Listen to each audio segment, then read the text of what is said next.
Hello viewers, আজকে আমরা তৈরি করব ইনস্ট্যান্ট জিলাপি। একদিন আগে থেকে খামির তৈরি করে রাখার কোনো প্রয়োজন নেই। ঘরে যে সমস্ত উপাদান আছে তা দিয়েই তৈরি করব মচমচে, তাজা এবং সুস্বাদু জিলাপি মাত্র 15 মিনিটের প্রিপারেশনে।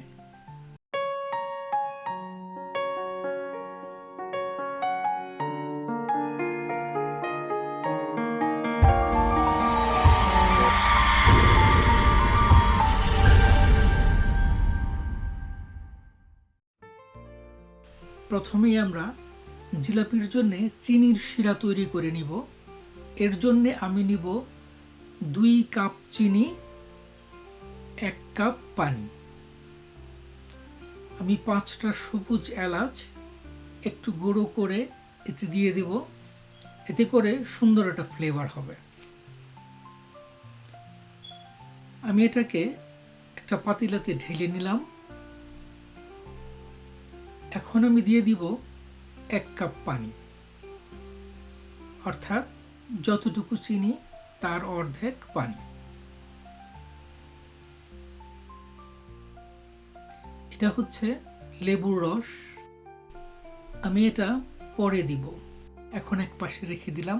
চুলোয় চড়িয়ে আমি এটাকে জাল দিতে থাকবো। এটা 15 মিনিটের মতো লাগতে পারে। 10 মিনিট জাল দেওয়ার পরে এটা যখন এভাবে ফুটতে থাকবে তখন আমি লেবুর রসটা দিয়ে দিব। লেবুর রসটা দেওয়ার কারণে এটা যখন ঠান্ডা হবে চিনিগুলো জমে যাবে না।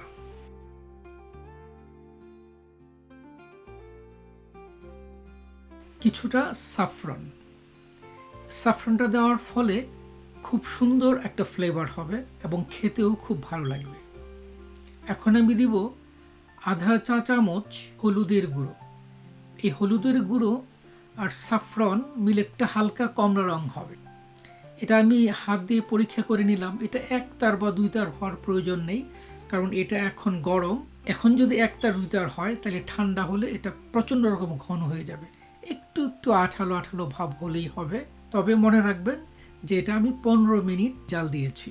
আপনারা যদি কোনো ঘন রং করতে চান তাহলে একটু লাল রং ইউজ করতে পারেন। আমি অবশ্যই একটু লাল রং ইউজ করেছি, কারণ আমি চেয়েছিলাম এটা একটু ঘন কালার হোক।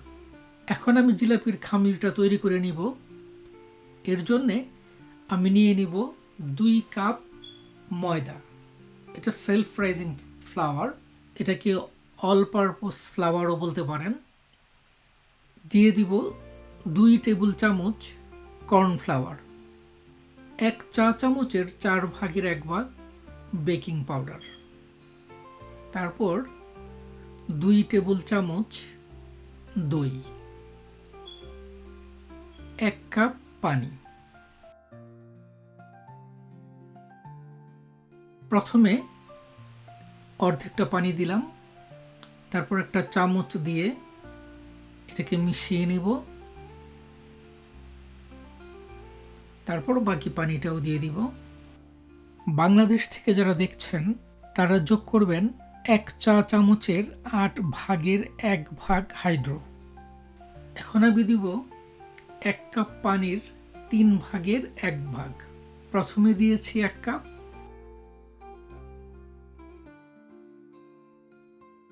খুব ভালো করে মিশিয়ে নেব। আপনারা ঘনত্বটার দিকে খেয়াল রাখেন যে এটা কতটুকু ঘন হয়েছে, এবং এই যে ঘনত্বটা এটা খুবই গুরুত্বপূর্ণ আপনার জিলাপির জন্যে। কারণ যদি বেশি পাতলা হয় তাহলে জিলাপিগুলো চিকন হয়ে যাবে,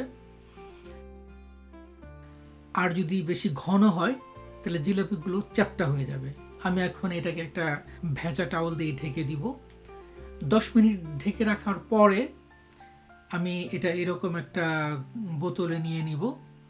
আর আপনাদের কাছে যদি ওইরকম কাপড় থাকে যেটা দিয়ে জিলাপি ভাজা হয়, একটু ছিদ্রযুক্ত কাপড় দিয়েও আপনারা করতে পারেন।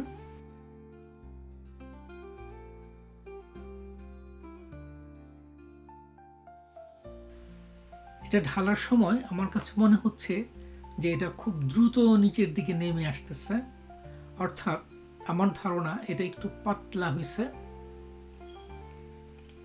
তো যাই হোক, আমরা আগে বানিয়ে টেস্ট করে দেখি যে কী অবস্থা। এখন আমি চুলোয় আগুন জ্বালিয়ে দিব, তারপর কড়াই দিব। কড়াইটার নিচের দিকে সমান হতে হবে। গোল যে কড়াই এগুলোতে করা যাবে না, তাহলে ভালো হবে না। তেলের গভীরতাটা হতে হবে আধা ইঞ্চির চেয়ে একটু বেশি, অর্থাৎ মধ্যমা আঙ্গুলের 1 কর।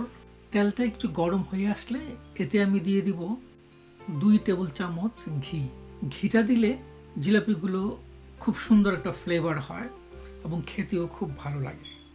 আপনারা দেখতে পাচ্ছেন যেগুলো খুব সুন্দর হচ্ছে, কিন্তু আমার মনে হচ্ছে যে এগুলো একটু বেশি চিকন হয়ে গেছে, যেহেতু আমি আগেই ভেবেছিলাম যে আমার খামিরটা হয়তো বেশি পাতলা হয়ে গেছে।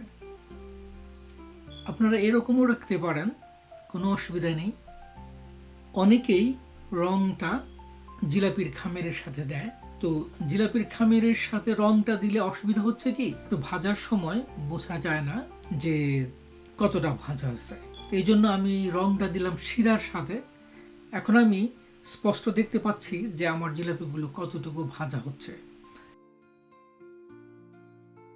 তো আমি এগুলোকে হালকা সোনালি রঙের করে ভেজে নিব, এপাশ ওপাশ 2 পাশ। তারপরে এগুলোকে গরম তেল থেকে উঠিয়ে সরাসরি চিনির শিরার মধ্যে চুবিয়ে নিব। আর চিনির শিরাটা গরমও রাখা যাবে না, আবার একদম ঠান্ডাও রাখা যাবে না, কুসুম গরমের চেয়ে আরও একটু বেশি গরম। এবার আমি এগুলোকে একটা কাঠির মাধ্যমে ঝুলিয়ে রাখবো, যাতে করে অতিরিক্ত চিনির শিরাটা ঝরে যায়। খুব বেশিক্ষণ চুবিয়ে রাখবেন না, তাহলে জিলাপি নরম হয়ে যাবে। এখন আমি 1 টেবিল চামচ ময়দা দিয়ে নিলাম। আর খামিরটা সবসময় ঢেকে রাখবেন ভেজা টাওয়েল দিয়ে। এখন ঢালার সময় আপনি দেখতে পাচ্ছেন এটা কিন্তু আগের মতো এত দ্রুত নিচে নেমে আসছে না। তো এটাই হচ্ছে পারফেক্ট কনসিস্টেন্সি, অর্থাৎ এটাই হচ্ছে সঠিক ঘনত্ব। এবার দেখুন জিলাপিগুলো ভাজার সময় আগের চেয়ে হৃষ্টপুষ্ট হচ্ছে এবং একদম মিষ্টির দোকানের জিলাপির মতো সুন্দর প্রফেশনাল একটা লুক পেয়েছে। আপনারা যারা চ্যানেলটি সাবস্ক্রাইব করেছেন তাদেরকে অসংখ্য ধন্যবাদ, এবং যারা এখনো করেননি, যারা নতুন, প্লিজ সাবস্ক্রাইব করে নেবেন আর পাশে থাকা বেল আইকনটি চেপে দিবেন, যাতে করে যখন আমরা কোনো নতুন ভিডিও আপলোড করব আপনি সবার আগে নোটিফিকেশান পেতে পারেন। আপনার বন্ধুবান্ধব এবং ফ্যামিলির সাথে শেয়ার করবেন। আপনারা অবশ্যই বাসায় বানাবেন, এবং যদি কোনো সমস্যা হয় তাহলে অবশ্যই আমাকে কমেন্ট সেকশনে জানাবেন। আপনারা দেখতে পাচ্ছেন যে জিলাপিগুলো কি সুন্দর চকচকে রসালো হয়েছে, এবং দেখে মনে হচ্ছে যে এগুলো খেতে খুব সুস্বাদু এবং ক্রিস্পি হবে। আমি এখন একটা ভেঙে দেখাচ্ছি যে এটা কতটা ক্রাঞ্চি হয়েছে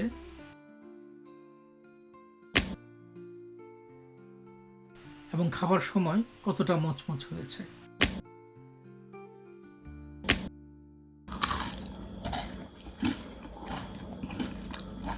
ভিডিওটি দেখার জন্য ধন্যবাদ।